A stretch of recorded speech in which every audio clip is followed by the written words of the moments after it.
Você pode orar comigo mais uma vez? Você quer que Deus fale com você? Você veio aqui para ouvir a voz do Senhor? Pai querido, nós destronamos essa noite tudo que tem nos impedido de ouvir a tua doce voz.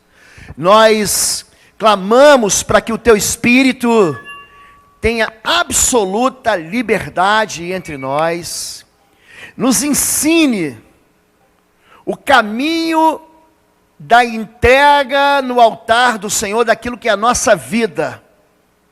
Tira de nós conceitos, preconceitos, ensinos, tira de nós fortalezas espirituais que se amontoaram em nossa vida e que nos impede de ouvir aquilo que o Senhor tem para nos falar essa noite. Nós oramos assim em nome de Jesus. Amém. Nós temos aqui na igreja homens e mulheres que dentro daquilo que fazem são extraordinários. Então eu tenho aqui pais, eu tenho mães extraordinárias, eu tenho gente que trabalha em todas as áreas, na mecânica, na física, na ciência, nos consultórios, nos centros cirúrgicos, nos centros acadêmicos, gente que trabalha com a bênção do Senhor e que tem muito para nos ensinar. Essa semana eu sentei um pouquinho para ouvir um amigo meu. Ele é um gênio. E ele tem uma especialidade que eu nunca vi. Ele fala sobre a economia da voz, economia da oralidade. E ele corrige a maneira como nós comunicamos e falamos do Evangelho. Ele tem uma maneira como nos ensinar a não só modificar a voz, mas também a fazer com que a voz ela chegue no coração de alguém pronta para ser recebida. Aqui a gente tem o Wesley, é o Wesley que está aí?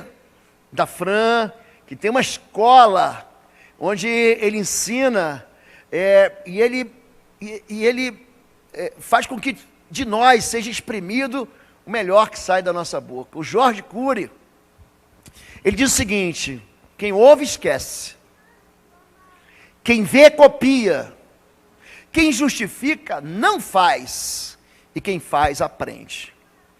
Esse é um caminho que Jesus nos ensinou. Isso não está desse jeito, não é um versículo na Bíblia, mas é em cima disso que eu quero ministrar essa noite.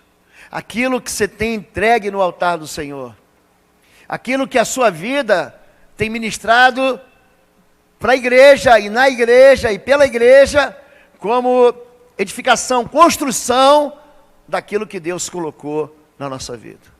Eu quero pegar o exemplo do próprio Filho de Deus, que nós cantamos aqui: Jesus, Tu és o Rei. Lembra que nós cantamos? Rei, Tu és o Rei.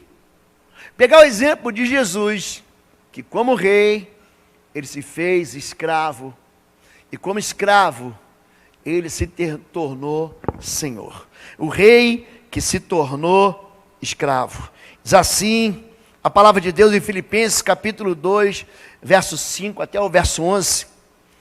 Tende vós o mesmo sentimento que houve também em Cristo Jesus, pois Ele, subsistindo em forma de Deus, não julgou como usurpação ser igual a Deus.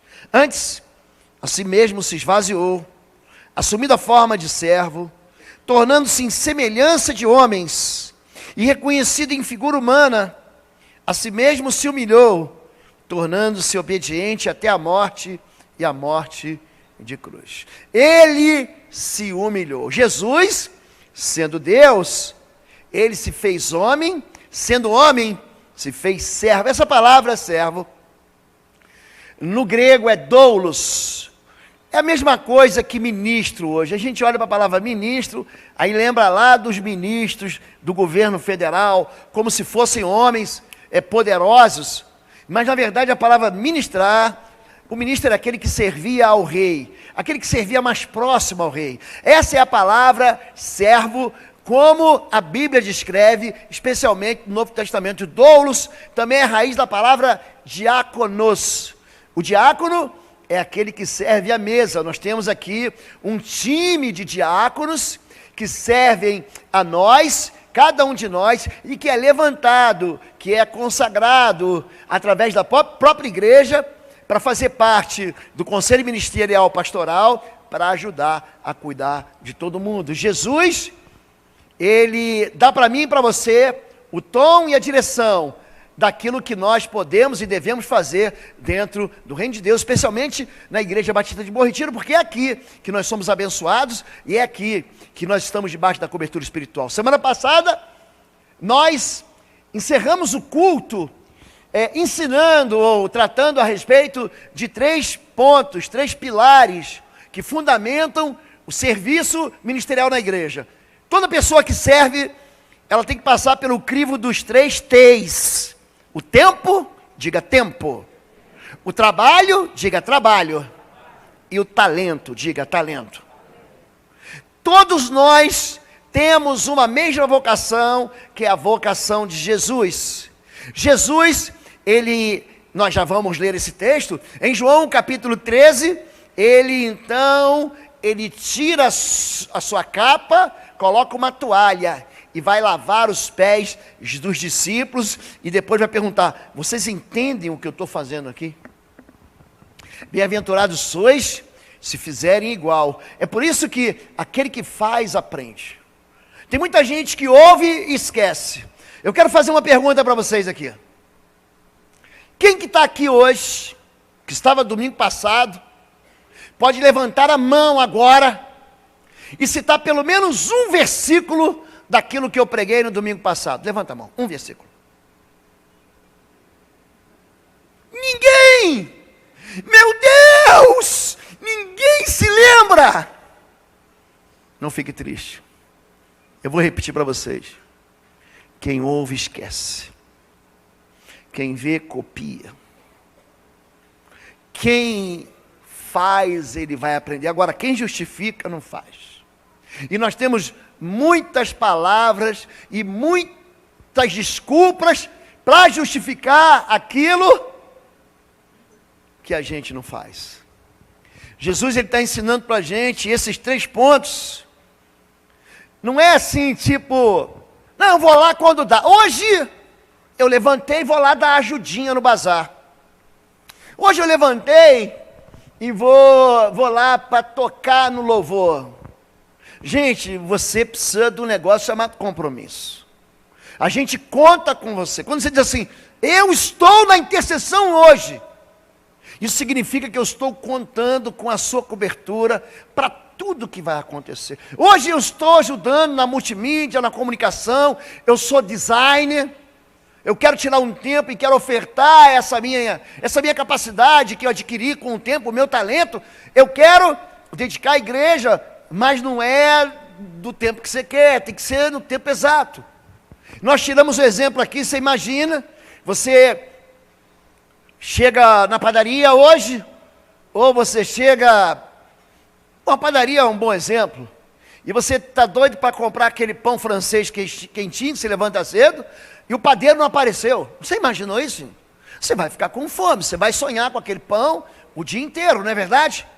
O seu time de futebol, que não é uma boa coisa, você sabe que ele anda aí, o meu que era bom, já não vale mais nada, imagine o seu. Imagine o seu time, o atacante diz, não, hoje eu não vou.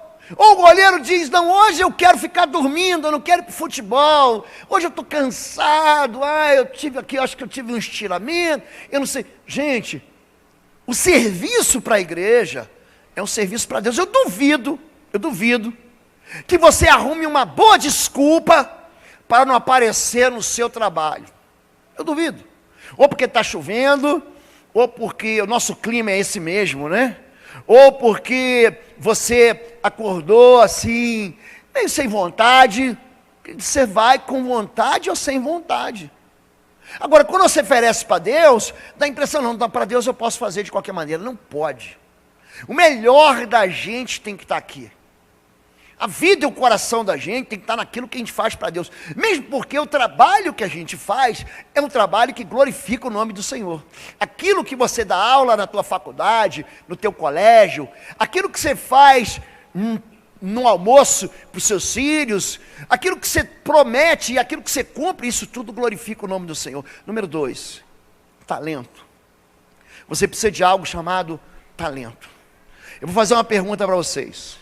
Agora aqui no culto, tinham 2 moços com instrumento de corda aqui. Então tinha um moço que estava aqui com um instrumento de corda, e tinha outro moço com outro instrumento de corda aqui. De que lado estava a guitarra? Quem é que sabe? De que lado estava a guitarra? A guitarra estava do lado de... Quem acha que estava do lado de cá, levanta a mão. Não, você vai levantar a mão. Quem acha que a guitarra estava do lado de cá, levanta a mão. Ok? Quem acha que a guitarra estava do lado de cá, levanta a mão. Tem gente que não acha nada. Se você não sabe a diferença entre o baixo e a guitarra, e teve muita gente que errou, significa que o seu espaço não é no louvor de cordas. Pode ser que você se dê bem no teclado. Pode ser que você se junte ao Luquinha, ao Davi, na batera. Talvez você tenha uma voz maravilhosa e ninguém sabe. E aqui você vai cantar louvores e nos ensinar a adorar a Deus. Porque você tem, diga, talento.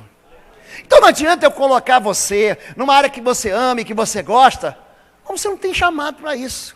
Você não tem vocação para isso. Você vai estragar tudo. Eu sei que você sonha em ser alguém ou trabalhar numa área, mas aquela área não é sua. É para isso que Deus distribui algo chamado dons. Diga dons. Deus, Ele entrega para você. Ele dá dons. Em 1 Coríntios capítulo 12, diz que há um só Deus, e esse Deus é o mesmo Deus que dá dons. Uns para profetizar, outros dom de conhecimento, outro dom de ciência, o outro dom de línguas, o dom de interpretar línguas, o dom de profecia, o dom de cura, o dom de fazer milagres. É um só Espírito que vai distribuir isso na igreja. Agora, para que é dado o dom? Não é para você acumular, não é para você guardar para você, não é para assim, eu tenho dom. O dom é para edificar, para abençoar a vida dos outros. A única pessoa que não é abençoada com o dom que você tem é você mesmo. Pronto, para você saber. Para você entender, o único dom que ele é chamado de dom egoísta, que só serve para você, é o dom de línguas. E esse é um dom que muita gente quer. Quem já subiu o monte aqui para buscar dom de línguas? Quem já subiu? Só eu? Só eu, gente? Eu cansei de ir para monte, de ir para vigília, para virar a noite, jejuar. Para quê? Para buscar o dom de línguas. E depois que você recebe o dom de línguas, porque a Bíblia diz isso, buscai os melhores dons. Não que haja uma diferença de peso e de valor entre aquilo que é bom e aquilo que é ruim, um dom bom e um dom ruim. Mas é o dom que vai servir no ministério que você vai abençoar e ser abençoado. Uma pessoa que não aparece no culto do quarta-feira, que não ora em casa, que não consegue orar para fazer a refeição. Gente, normalmente quando eu vou almoçar, a igreja sabe disso, eu não tomo café da manhã, não é... o meu estômago não funciona, então eu acordo, estou agitado, e ele está dormindo ainda. Meu estômago está dormindo. Aí quando dá 10, 11 horas da manhã, gente, eu tenho um pico assim de hipoglicemia, deve ser alguma coisa. Gente, eu já começo a tremer. Gente, qualquer coisa que se me oferecer, eu vou comer. Qualquer coisa. E eu só não gosto de ficar com fome. Gente, e quando a gente... Por que eu estou falando de comida mesmo? Me ajudem a me achar. Da onde que eu tirei isso? Uma pessoa só, uma só. Oração. Pronto. A pessoa... Não tem nada a ver com oração isso. Eu não sei de onde que veio esse caminho. Orar. Aí, gente, na hora que eu recebo o prato, agora sim, oração. Gente, eu estou dando graças a Deus. Tem gente que devia passar mais fome aqui. Tem gente que não devia tomar café da manhã aqui. Se você não tomasse o café da manhã, na hora do almoço, você ia falar em línguas, você ia adorar a Deus, você ia dizer glória a Deus pelo pão sobre a mesa. Gente, me dá uma vontade de orar quando eu estou com fome. Gente, se você não ora nem na refeição, não adianta você pedir para Deus um dom, que é um dom que fala com Deus.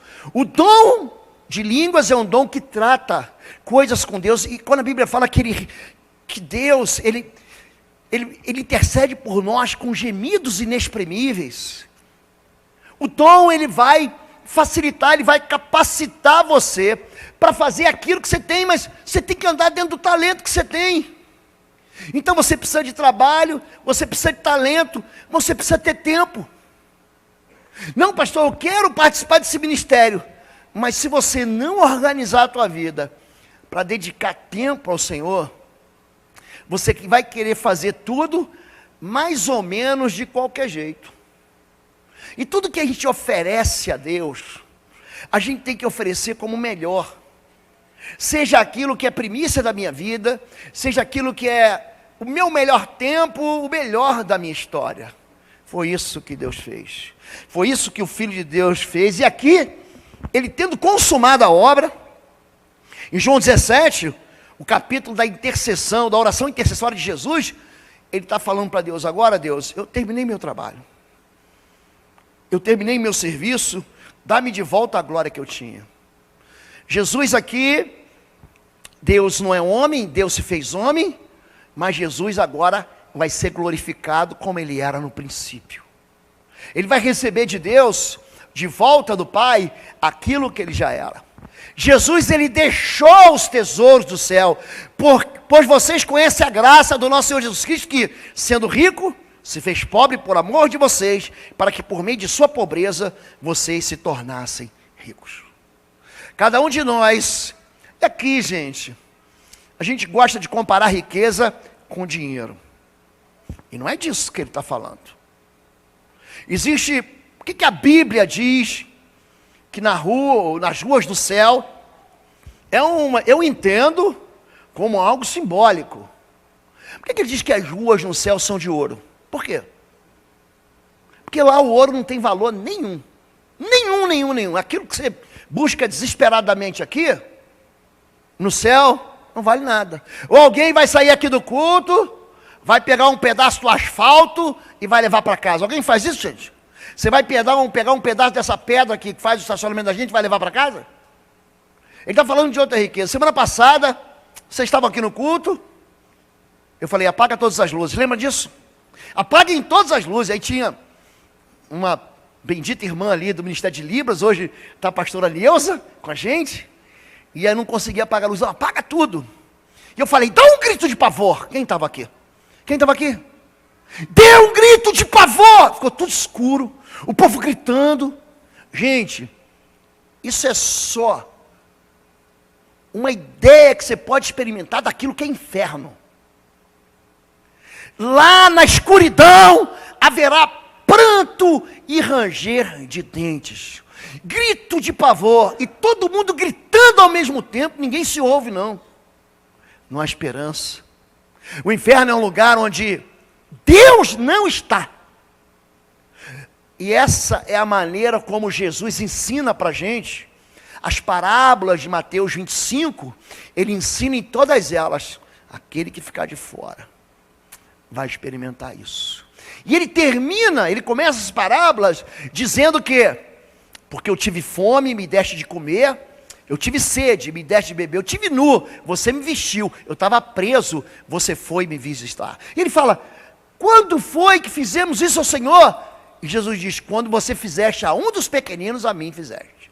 Quando você faz o ministério, quando você constrói o ministério, quando você serve alguém, você não está fazendo para o pobre. Não, eu vou lá dar comida para o pobre, porque eu estou revestido de Cristo. Não é isso. Jesus diz que quando você dá comida para o pobre, quando você veste o que não tem roupa, quando você visita o preso, você está fazendo como se estivesse sendo fazendo para ele. Ele fala: vinde benditos do meu Pai para o reino que vos é preparado. Mas vocês, gente, que não fizeram nada, ele dá uma palavra tão dura: apartai-vos de mim, malditos, essa palavra maldito sai da boca de Jesus. No Evangelho de Mateus, capítulo de número 25. Jesus, ele está ensinando para mim e para você a vontade do Pai. A vontade do Pai. E ele, em Lucas 22, ele entra numa confusão. Surgiu também uma discussão entre eles acerca de qual deles era considerado maior. É diferente de hoje, gente? É diferente de hoje? Meu ministério é o melhor. Meu ministério é uma... e Deus tem que estar, graças a Deus, porque eu estou aqui. Jesus lhe disse, os reis das nações, governadores, prefeitos, presidentes, dominam sobre elas, e os que exercem autoridade sobre elas são chamados de benfeitores. Mas vocês não serão assim. Pelo contrário, o maior entre vocês deverá ser como o menor, e aquele que governa como que serve. Pois quem é maior, o que está à mesa ou o que serve? Não é o que está à mesa, mas eu estou entre vocês como quem serve. Jesus aqui está servindo a mesa.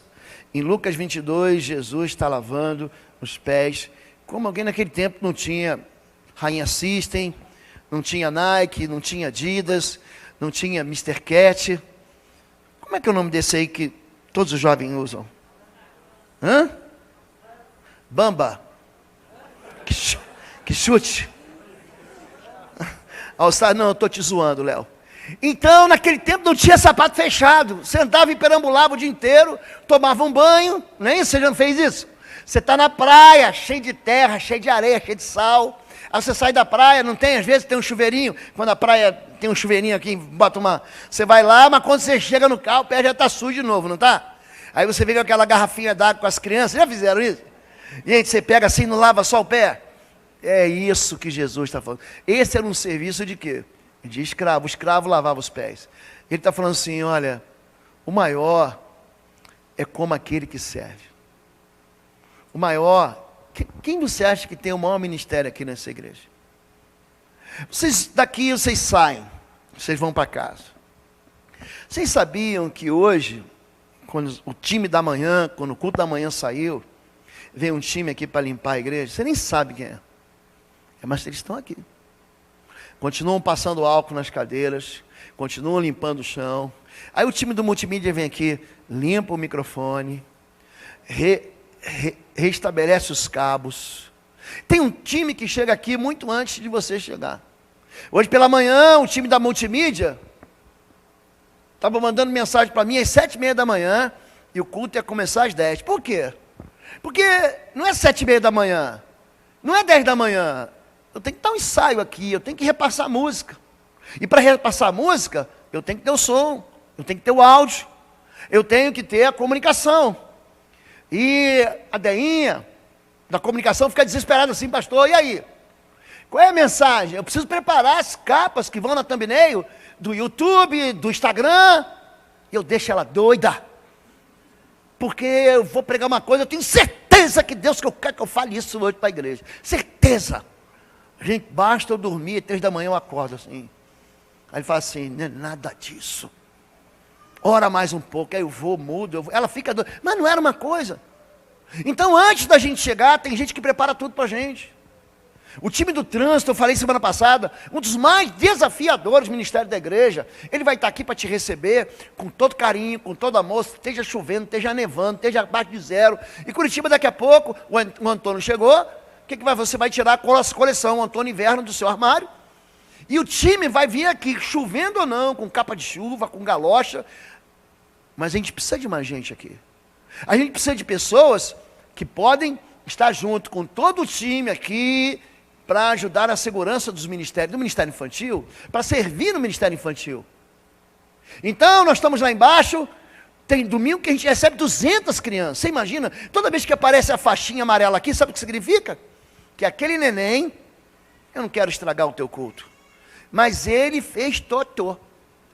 Ou ele quer fazer pipi. E aí, ninguém vai tocar no teu filho ou levar ele para o banheiro. Não vai, é você que vai. Porque essa é uma regra estabelecida pelo Ministério de Bom Retiro. Não vou mexer nisso.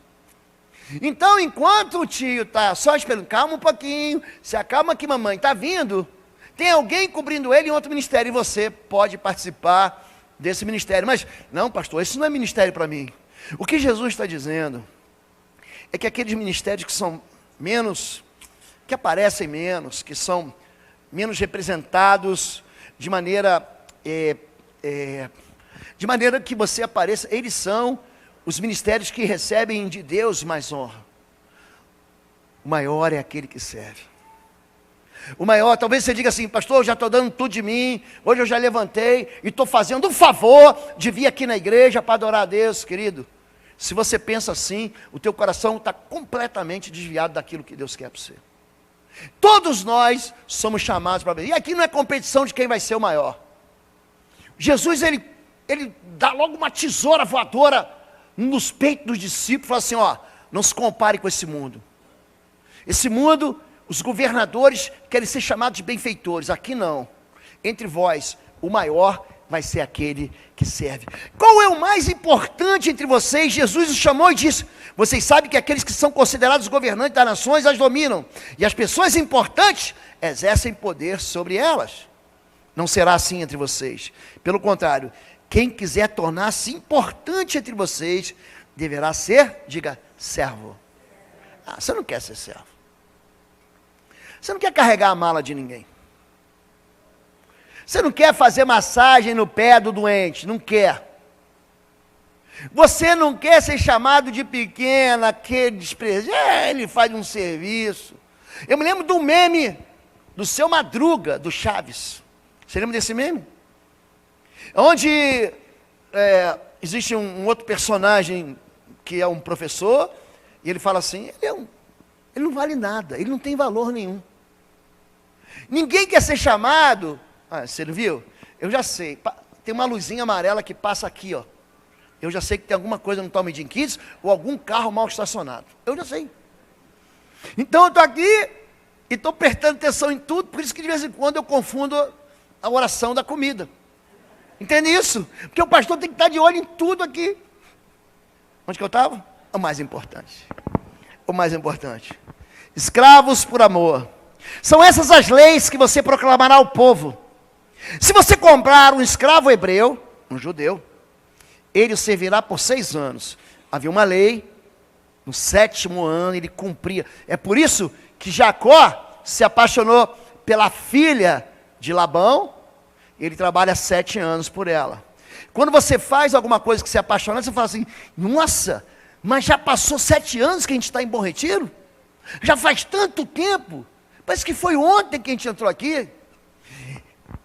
Se porém o escravo declarar, eu amo o meu senhor, a minha mulher e os meus filhos, e não quero sair livre, o seu senhor ele levará perante os juízes, terá que levá-lo à porta, à lateral da porta, e furar a sua orelha, assim ele será seu escravo por toda a vida. Aqui é uma figura, Hebreus capítulo 10, verso 1, diz que essas coisas do passado, a lei são sombras de bens futuros. Ele está falando de gente que por acaso se tornou escravo. A escravidão, a gente gosta de lembrar da escravidão negreira, que atingiu os países da América Latina até a Europa, onde houve e ainda existiu segregação racial. Naquele tempo, os reis daqueles países, de Angola, de Moçambique, enviavam nos navios negreiros pessoas para serem vendidas como escravos e sustentar a economia da cana-de-açúcar e os engenhos aqui por quase 400 anos. No Brasil, a economia foi firmada na escravidão.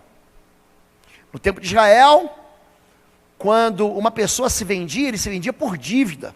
Você lembra da mulher do profeta? Lembra? Que ele morreu com uma dívida.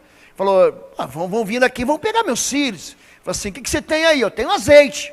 Então junta um monte de vasilha, e aí Deus multiplica o azeite, ela vende o azeite, ela paga a dívida. Porque se não pagasse a dívida, ela mesma ia ser pago como escravo para pagar a dívida. É a garantia da dívida. Você podia se tornar escravo na guerra. Você lembra do general Naamã, da Síria? A Síria estava botando para quebrar naquele tempo. E tinha uma menina judia, hebreia, crente, serva de Deus, que era escrava na casa do general Naamã. E ali ela sendo escrava, ela disse: meu senhor, você tem essa lepra aí? Tem um profeta lá na minha terra, em Israel, que ele cura isso aí. A gente vê na Bíblia um monte de gente vivendo a escravidão. Daniel, se você pegar Daniel capítulo 1, você vê que o cara era um gato. Daniel, perfeito, falava idiomas, ele era um homem que andava em todas as ciências, ele conhecia de tudo. Gente, era um homem assim, você fala assim, esse é o cara para casar com a minha filha. Pronto, era isso que você ia pensar nele. Mas ele era escravo. E ele serve, gente, em 5 reinados, como escravo, glorificando ao nome de... É um escravo que se torna general, Josué. Josué viveu como escravo, e depois daquela noite da Páscoa, ele se torna um grande general, que vai tomar a terra da promessa. A escravidão sempre esteve. Agora, aqui existe algo diferente de todas as escravidões, porque o escravo, ele diz algo: eu amo o meu Senhor. Diga, eu amo o meu Senhor. Aqui ele tem vontade de permanecer escravo. Há uma decisão dele, fala assim: eu não quero, eu amo meu Senhor, eu amo a minha família, e eu não quero mais sair forro. Eu não quero carta de alforria, eu não quero habeas corpus, eu quero continuar escravo, porque, diga, eu amo o meu Senhor. Aqui, o escravo vai até um lugar onde havia uma porta. Oi, gente, um rápido intervalo. Você que ainda não é membro, seja membro do canal para nos abençoar. Dá um like, compartilha. E se você quer crescer em libertação e batalha espiritual, vai lá na nossa loja www.institutoexodo.com. Os nossos livros estão lá, que vão fazer você crescer nessa área e se tornar um valente na batalha. Deus te abençoe. E ele recebia uma sovela, uma espécie de piercing, para vocês entenderem isso, que atravessava a orelha dele e mostrava que esse aqui é escravo. Mas ele é escravo porque ele quis. Ele não precisava ser escravo. Ele podia ser liberto depois do 6º ano. Mas ele falou: esse Senhor é tão bom que eu não quero mais deixar essa casa. É isso que Deus chama a gente para fazer. Se o seu concidadão hebreu, homem ou mulher, vendesse a você e servir os 6 anos, no 7º ano dele é liberdade. Mas se o seu escravo disser: não quero deixá-lo, porque ama você, a sua família, não tem falta de nada, então apanhe um furador e fure a orelha dele contra a porta, e ele se tornará o seu escravo para o resto da vida. Faça o mesmo com a sua escrava. Por que eles fazem isso? Em razão do amor. Eu amo meu Senhor. Eu amo o meu Senhor. E aqui existe, entre eu e você, e entre o nosso Senhor, uma dívida de amor. 1 João 4,19, nós amamos. A Bíblia não diz que nós o amamos. Nós amamos porque Ele nos amou primeiro. Qual é a razão do meu serviço? Qual é a razão da minha entrega? Por que, pastor, eu vou povoar, vou ministrar, eu vou servir, e cada um dos ministérios da igreja?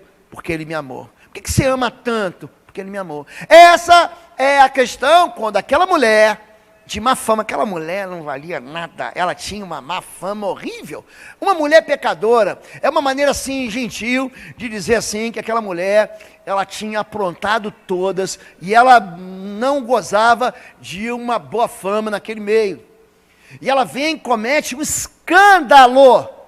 Ela entra na casa de um homem fariseu, no meio de um homem onde estavam os fariseus, derrama um perfume de nardo caríssimo, né? É um alabastro ou mármore, gente. Ele é fininho, mas fininho. Pensa no mármore fininho, assim. Você coloca assim na luz, você enxerga ele do outro lado, bem bonito. Ela quebra aquilo, derrama na cabeça de Jesus, e tem um povo ali falando assim: mas por que? Será que ele não está vendo que essa mulher não vale nada? Aí Jesus fala o seguinte: um homem devia 1000 denários, e o outro devia 100 denários. Para o mesmo credor. O credor, ele perdoa a dívida de quem devia 1000 denários e também de quem devia 100 denários. Qual desses dois vai amar mais o seu credor? Ele fala, o que devia 1000 denários, que devia mais.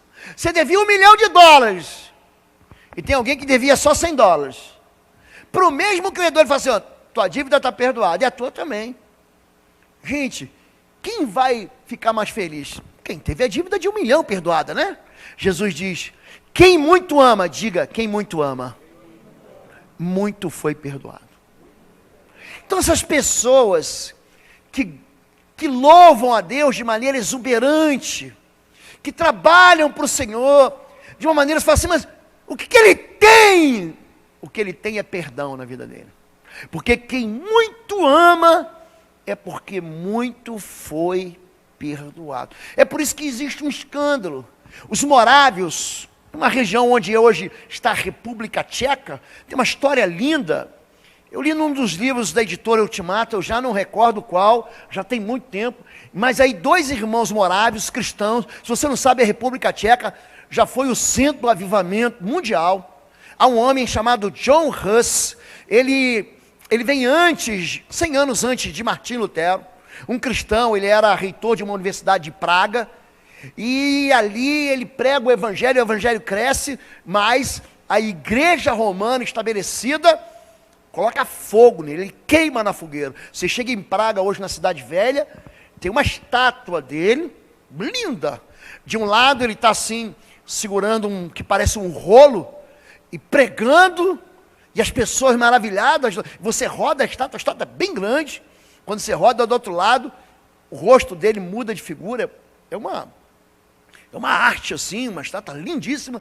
Ele está sofrendo, gritando, e o povo, a fogueira está pegando. Você só percebe quando você vira de lado. Ali os morávios, irmãos morávios, eles descobrem que um ateu britânico, ele tinha 2.000 pessoas escravas numa ilha a leste da Índia, numa ilha.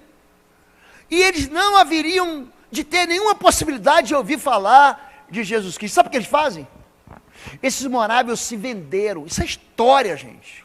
Como escravos, para ir para essa ilha, a família toda deles foi para o porto, no rio Moldava, se despediram dele, e eles saem na sua jornada para se vender como escravo, para ter a oportunidade de falar Jesus, para aqueles 2.000 pessoas que estavam debaixo do jugo de um ateu inglês, mas para falar de Jesus Cristo. Esse tipo de coragem, ou de exemplo, faz a gente ficar corado de vergonha, quando a gente diz que não pode fazer nada na igreja. A oferta, ela funciona como serviço, é isso que Salmo 40, verso 6 diz, sacrifício e oferta não quiseste, as minhas orelhas furadas é um local. Eu queria que você entendesse isso. Quando você trabalha em qualquer área da igreja, você está prestando um culto para o Senhor, você consegue entender isso? A gente gosta de falar, por exemplo, os esportes. Tem a turma aqui do pedal. Tem um moço que hoje está na porta da igreja, o nome dele é Anderson. Ele pedalou ontem 100 quilômetros.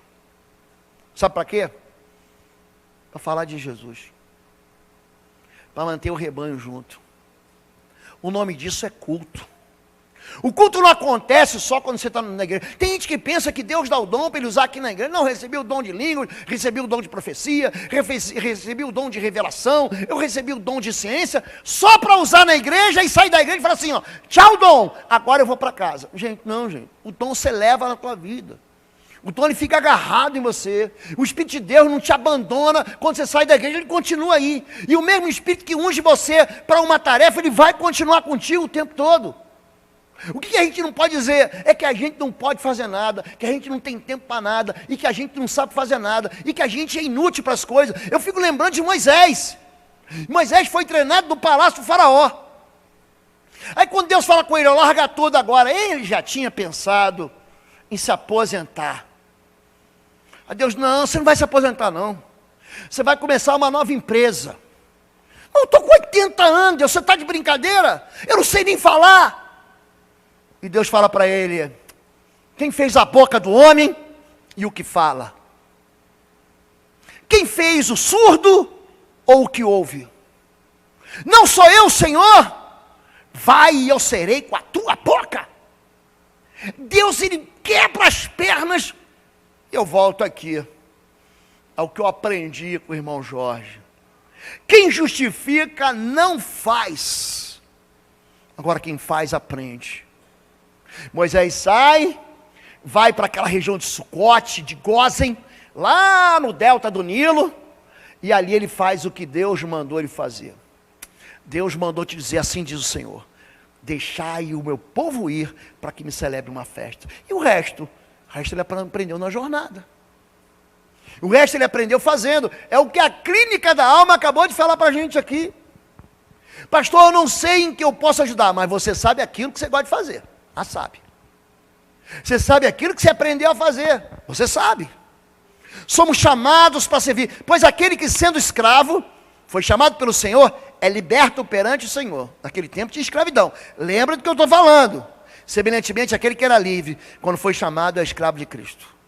Eu sou livre diante dos homens, mas eu sou servo para a causa de Jesus. Eu e você temos uma vocação. Eu e você temos uma unção. Eu e você temos um chamado. Cada um de nós é um pedaço dessa estrutura, desse edifício que a Bíblia chama de igreja. E aí sim, chegamos em João capítulo 13, verso 1. Jesus vai dizer, tendo amado os seus, amou-os até o fim. Ele então lava os pés dos discípulos. Gente, entenda isso. Era um constrangimento. Porque Jesus, a palavra de Jesus e o ensino de Jesus davam para ele um peso de rabino. Havia um peso sacerdotal sobre ele. E isso não é a maneira como o rabino se comporta. Não. O rabino senta no primeiro lugar na sinagoga. O rabino é saudado nas praças. O rabino recebe honra. E aqui ele está fazendo o serviço do escravo desprezível. É um serviço que qualquer um pode fazer. Se você não sabe fazer nada, vai lavar o pé dos outros. Pronto. Pega uma bacia, pega água, pega uma toalha, tira a poeira, tira as pedras, tira os espinhos dos pés e lava os pés daquele que entra na sua casa. E Jesus, ele vai falar sobre a responsabilidade que cada um dos discípulos tem uns com os outros. Pedro falou assim, não, isso não é para você não, irmão. Você é doutor. Você é empresário na Europa. Você é o maior cardiologista por aqui, ó, de Curitiba. Meus olhos não conseguem te enxergar, mas eu sei que está aqui. Você é o professor da universidade, da Pontifícia Universidade Católica do Paraná. Você está na ordem da cátedra. Você é o melhor dos melhores. Esse serviço não é para você. Eu não vou deixar você fazer. Foi isso que Pedro estava dizendo. Jesus diz o seguinte: se eu não lavar você, os teus pés, você não vai ter parte comigo. Ele está dizendo, para ele existe uma honra. Isso tudo faz parte, sabe de quê? De uma escola, gente. Eu ensino. Vocês entenderam? Vocês entendem o que eu estou fazendo?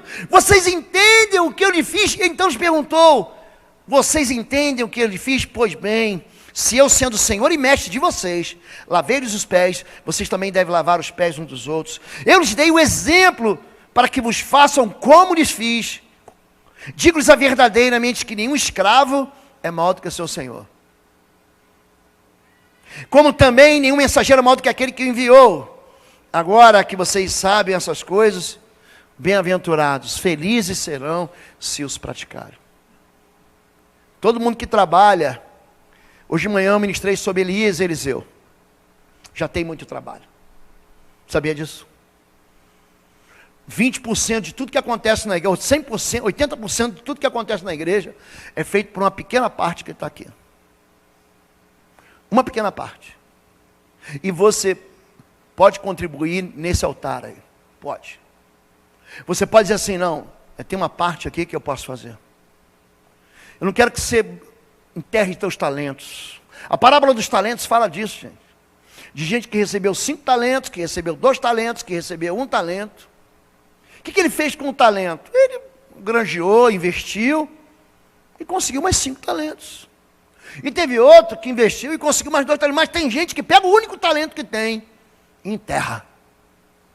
Gente, vai ter um dia que eu e você vamos comparecer diante do Senhor.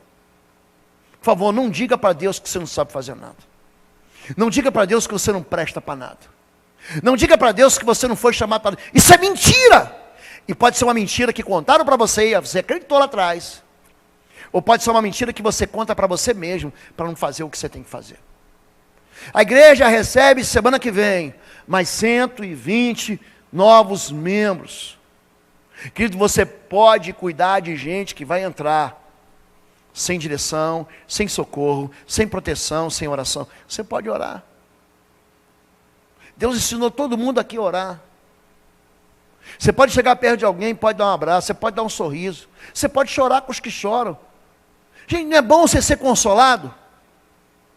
Gente, essa semana eu estava passando, tem gente que entra na minha rede social, é impressionante, gente.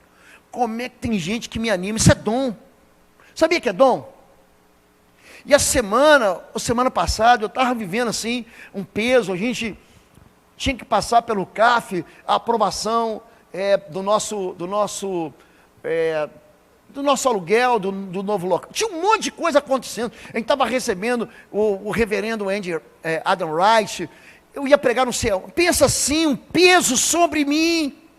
Aí tem uma irmã aqui da igreja. Gente, essa irmã passando assim por um vale. Pensa o deserto. Fez uma cirurgia. Tirou um câncer. Ela me manda uma mensagem, gente. Ela me mandou uma mensagem assim de conforto, de consolo, no meu WhatsApp. Gente, meu coração, eu não sou muito de chorar não, gente, mas quando eu choro, gente, você não consegue me fazer parar de chorar não. Eu tenho um negócio assim que quando eu choro, acho que eu já estou na agonia mesmo. Gente, aquela palavra mexeu comigo de um jeito, com as consolações. Não foi isso que 1 Coríntios capítulo 4, pastor Davi leu? Que nós somos consolados, nós consolamos uns aos outros. Você pode consolar. Você pode dizer assim, nós vamos passar junto esse vale. Eu vou estar aqui só para te animar. Eu vou estar aqui só para te encorajar. Existem espaços aqui, vocês precisam entender isso. A lição de Jesus é um exemplo para mim. Acabou meu tempo. E por que Jesus fala isso? Mateus 9, para a gente encerrar. Mateus 9 é um dos capítulos mais pesados da Bíblia Sagrada, sabia? Pega Mateus 9 para você ler. Começa assim, Jesus está na cidade de Cafarnaum, aquela cidade portuária ali do Mar da Galileia. Aí chegam 4 amigos com um paralítico. Aí Jesus está curando o paralítico. Só que tem gente que está se metendo. Deixa Jesus curar. E ele fala, teus pecados estão perdoados. Por que aquele homem estava paralisado? Gente, o pecado produz enfermidades físicas. Você sabia disso? Você sabia que o pecado escondido, secreto, a amargura, a ausência de perdão, a culpa, o ódio, o ciúme e a inveja adoecem você? Sabia que isso produz um caroço em você? Uma úlcera? Você sabia disso? Aquele homem estava aleijado por causa do pecado, que nem o aleijado do tanque de Betesda de João 5. Ele diz, vai e não peques mais, para que coisa pior não te aconteça. É quando você é injustiçado, e você acha que por causa da tua injustiça, você não vai perdoar, porque ele não merece o perdão, quando na verdade o perdão liberta o ofendido, não liberta o agressor. O agressor vai continuar devendo para Deus, até ele se arrepender. Jesus diz, teus pecados são perdoados. Aí começa a turma. Mimizento de tudo que é lugar que tem. Quem é ele para perdoar pecados? Só Deus pode perdoar pecados. Ele diz, para que vocês saibam que o Filho do Homem, essa é a palavra, é a denominação de Jesus Cristo, que vem do Antigo Testamento, o Messias, o Yeshua HaMashiach, o Cristo, recebeu lá no livro do profeta Ezequiel. O Filho do Homem. Para que vós saibais que o Filho do Homem tem poder para perdoar pecados. O que é mais fácil dizer? Levanta, toma a tua maca e anda? Ou dizer, estão perdoados os teus pecados? Mas para que vocês entendam isso, a ti te digo, levanta, toma a tua maca e anda. E ele levantou. Foi assim que começou o capítulo 9. Aí Jesus falou assim, é assim que acontece, fala assim, ufa, hoje já deu, né? Aí quando ele sai dessa casa, vem lá o governador, o prefeito da cidade, o chefe da sinagoga, o príncipe da fé, o delegado da cidade, o xerife, o juiz, era o cara da sinagoga. Vem para minha casa, Mateus 9 fala diferente, diz assim, minha filha morreu. Impõe a mão nela. Eu estou morrendo de cansado, acabei de sair de um bate-boca com esses fariseus aqui. Não, deixa que eu vou. Aí ele vai e caminha lá do outro lado de Cafarnaum, uma cidade grande, cosmopolita naquele tempo. Aí está a turma chorando, ele tem que vencer os derrotados. Talita cume, menina levanta. A menina levanta, só que no meio do caminho, o que acontece? Vem mais uma moça com hemorragia, há 12 anos. Tinha perdido tudo. Os médicos tinham arrancado dinheiro dela para tentar curar ela, não tinha cura. Você não sabe que tem enfermidade que não tem cura? Sabe. Eliseu morreu da enfermidade que ele estava sofrendo. Mas ela toca na franja, não toca nem na orla, nem em Jesus. Toca na franja e ela é curada. Aí ela tem que explicar, Jesus tem que parar para dar lição para a moça. Mulher, você me tocou, tua fé te salvou. Nesse meio do caminho vem gente interromper. Não precisa mais incomodar o mestre, a menina já morreu. Para com isso. Você fica enchendo a cabeça do pastor. Você fica enchendo o pastor de trabalho. Já tem muito trabalho para fazer. Ele acabou de sair de uma discussão lá. Gente, aí Jesus vai lá e ressuscita a filha de Jairo. Aí como se não bastasse, ele vai lidar com os endemoniados da cidade. Aí no final fala assim, ó. Jesus é passando, é o final do capítulo 9. Por todas as cidades e povoados, ensinando nas sinagogas, pregando as boas novas do reino, curando todas as enfermidades e doenças. Ao ver as multidões, teve compaixão delas, porque estavam aflitas e desamparadas, como ovelhas sem pastor. Ovelha precisa de pastor, gente? Precisa, gente? Claro que precisa. Igreja não salva ninguém, mas fora da igreja você vai desviar. Eu já estou te avisando, hein? Fora da igreja, você vai se desviar. E quando você perceber, você já vai estar dentro de um calabouço. E vai falar, tem muita gente falando para mim, muito, assim ó, de gente que manda para mim direct, mensagem, pastor me ajuda, me desviei e não consigo mais recuperar. É gente que está dentro de jaulas e não consegue sair. São aflitas, como ovelhas que não têm pastor. Então, de seus discípulos, a seara é grande, mas os trabalhadores são poucos. Peçam, pois, ao Senhor da seara que envie trabalhadores para a sua seara. Essa é a nossa oração. Que Deus levante você. É você.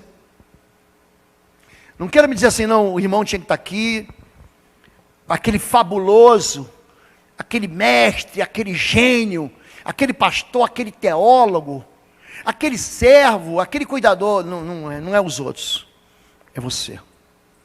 Nós estamos clamando para que Deus levante você. No dia 7 de maio, primeiro domingo do próximo mês, daqui a 2 semanas, vamos ter aqui uma feira de ministérios. Eu vou até mudar para shopping de ministérios, tá bom assim para vocês? Sabe shopping? Que você passa de vitrine em vitrine, para dizer assim, é esse aqui, eu vou comprar aquilo ali, ou vai experimentar alguma coisa. Todos terão a oportunidade de conhecer os 56 ministérios da igreja e se encaixar para servir num deles. Você pode liderar uma célula. Você pode abrir tua casa para receber uma célula. Você pode ajudar a proclamar. Você pode ajudar a sustentar. Existe atividade fim e atividade meio. Mas para que você receba essa palavra, para que você se junte no louvor. Tem que ter gente aqui para fazer isso, para servir a mesa. É isso. Se você sabe cozinhar bem, pronto, você tem amor em porções. Pastor, eu não sei cozinhar, então não apareça no amor em porções. Porque a gente quer oferecer o que há de melhor. Mas você não sabe cozinhar, mas talvez você saiba ensinar. Quantos de vocês aqui tem algo que representa para a sua própria casa? Alguém diz para você, vovó, isso que você faz é uma delícia. Pronto, você já sabe qual é o ministério.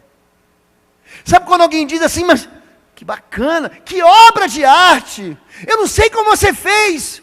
Pronto, Deus já está mostrando para você qual é o teu talento. Você está entendendo isso? Se as pessoas tiram para o ímpar, e você é o último a ser escolhido daquela área, aquela área não é a tua área. Eu sei que você ama fazer gol, mas o teu negócio é levar Gatorade para os outros, não é fazer gol. Você está entendendo isso? É distribuir a camisa. O teu negócio não é agora aquilo que sua esposa diz para você, amorzinho, isso que você faz aqui eu gosto tanto, pronto. Essa é a área que você vai trabalhar. Existem coisas que te contratam, que te pagam. Irmão Maurício, ele é o cara para ensinar a gente sobre investimento. Sabia disso? Sabia que investimento é bíblico? Sabia, gente? É. Lê lá em Eclesiastes capítulo 11, lança o teu pão sobre as águas, distribui em 8 navios, traz de volta. Ele ensina. Por quê? Porque é a área dele. Existe gente aqui, que eu já citei, que ensina a cantar, que pega gente com voz gasguita, que nem a minha, e dá uma melhorada, né? Tem espaço para todo mundo. O que não pode é a gente achar que a gente não sabe lavar o pé. O que não pode é a gente achar que a gente foi liberto para não fazer nada. Eu queria muito que todos saíssem aqui com a orelha furada. Não é botar piercing não, tá, gente? Por favor. Vocês entenderam o contexto aqui? Com um propósito assim, eu quero servir meu Senhor para sempre. Vamos ficar em pé em nome de Jesus. Feche teus olhos agora. Nós temos um desafio agora. Vocês entenderam o que eu fiz? Jesus perguntou. Se eu sou Senhor e Mestre, faço essas coisas, bem-aventurados sois se vocês fizerem. Gente, é pouco. Eu tenho um amigo meu aqui, ó, tá aqui, ó, na minha proa aqui, ó. Ele fala assim para mim, ele já estava aqui desde o início, é marido da futura pastora Clarissa. Eu posso citar seu nome? Não vou citar seu nome, pronto. Tem que ser a minha administração, tem que ser impessoal. E ele é um homem gentil. Sou agitado, eu falo alto, eu tenho... É o meu temperamento desse jeito, feliz, aleluiado. Aí ele me pega assim, bem calminho, e fala assim, pastor, está tudo bem? Mas ele é bem manso, ele bem... Sabe um homem, a fala dele faz você descansar, irmão, calma aí. Ele fala assim, pastor, está tendo algum problema? Tem alguém te perseguindo aí? Tem alguém te causando problema? Olha, eu brigo com ele. Pensa o moço assim, você vê que ele é gentileza. Ele não sabe bater, não sabe. Eu acho que ele não sabe brigar, ele não sabe bater boca. Mas ele fala assim para mim, pastor, se alguém for fazer mal para o senhor, fala comigo, pastor, que eu ralho com ele. Eu fico bravo com ele, pastor. Gente, isso me dá alegria. Às vezes é só isso que a gente precisa. De alguém que chegue para você, pega na sua mão e diz assim, ó, eu vou ficar com você aqui. Você vai passar, eu vou passar junto. Você vai passar esse perrengue, eu vou estar junto com você. É tão pouco. Você consegue fazer isso? Você consegue lavar os pés? Consegue? Você consegue amar as pessoas que vão chegar aqui? É isso que a gente precisa. Nosso sonho, a gente está orando aqui para que o Senhor da Seara mande mais trabalhadores. Eu não estou pedindo para vir gente de fora. A gente deve chegar em torno de 1.500 membros amanhã, no próximo domingo. Em torno disso. Isso significa que tem muita gente ainda que pode colaborar só com um pouquinho, só com um sorriso na porta, só com com uma palavra de gratidão. Tem gente que vai levantar o ministério de comida para os pobres. Você vai ver o que é bom para tosse. Vai ver o que é bom para tosse. Você pode fazer um ministério que não existe. Sabia disso?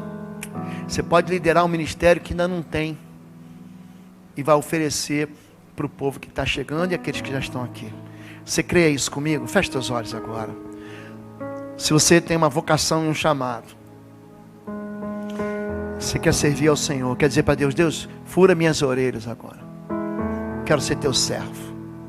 Você já aprendeu a servir numa outra igreja, num outro ministério, na sua casa, com seu pai, com seu pastor, com aquele que te discipulou. Você quer dizer: Deus, chegou a hora de eu ministrar. Levante sua mão. Só eu quero orar por você. Eu quero ministrar. Deus abençoe todos. Levanta bem alto, gente. Isso, o povo parece que está encolhido. Deus abençoe todos vocês. Deus abençoe. Pode baixar sua mão. Se você não sabe qual é o seu dom, pastor, sabe que agora eu fiquei na dúvida, qual é o meu dom, pastor? O senhor está pregando, eu estou aqui perdido nos meus pensamentos, qual é o meu dom? Se você quer saber qual é o dom, para que você foi chamado e a tua vocação, levante sua mão, eu vou orar por você, Deus vai falar com você. Eu não sei qual é o meu dom, levante sua mão. Deus abençoe vocês. Eu vou orar por todos vocês. Você sabe qual é seu dom, você não consegue desenvolver ele. Pastor, eu não consigo desenvolver, eu preciso aprender a desenvolver meu dom. Levante sua mão, quero orar por você. Deus abençoe vocês, todos vocês. Existe alguém aqui, feche teus olhos, que essa noite quer entregar sua vida a Jesus? Quer dizer: Deus, estava longe, estava distante, estava perdido, eu quero me consertar com o Senhor. Se você quer isso, onde você estiver, levante sua mão, só isso. Deus abençoe. Deus abençoe. Deus abençoe. Pai querido, tua palavra nos anima, a tua palavra nos constrange, a tua palavra espreme de nós o melhor que o Senhor nos deu.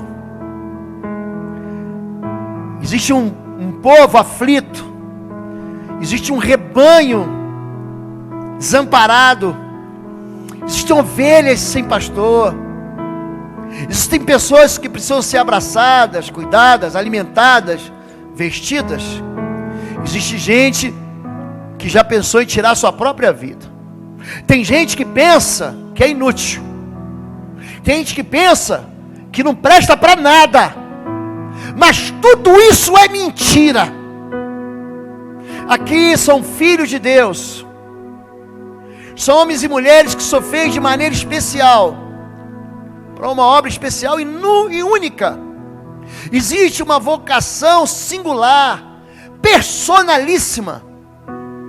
E eu quero abençoar os teus filhos, que propõem no seu coração te servir, edificando essa igreja, edificando a vida um dos outros, lavando os pés um dos outros, sustentando, orando, intercedendo, perdoando uns aos outros. Senhor Deus, aqueles que têm os dons e precisam edificar os seus dons, amadurecer os seus dons, eu quero pedir que o teu próprio Espírito, Senhor Deus, que chama cada um deles, que os capacite. E aqueles que hoje fazem uma aliança de clamor com o Senhor, entregando suas vidas ao Senhor Jesus, que o nome deles seja dito naquele dia. A tua palavra diz isso.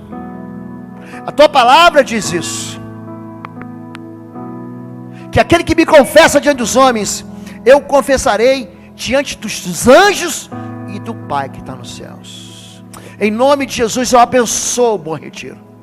Em nome de Jesus eu abençoo a sua vida. Amém e amém. Você pode dizer amém comigo?